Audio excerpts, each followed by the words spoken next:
রতন মানিক কত পড়ে আছে সেই জলে, রতন মানিক কত পড়ে আছে সেই জলে। রামপ্রসাদ বলে ঝম্প দিলে মা,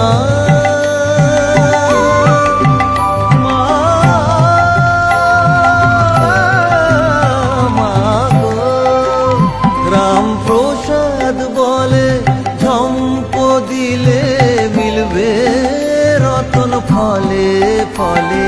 প্রসাদ বলে ঝম্প দিলে মিলবে রতন ফলে ফলে।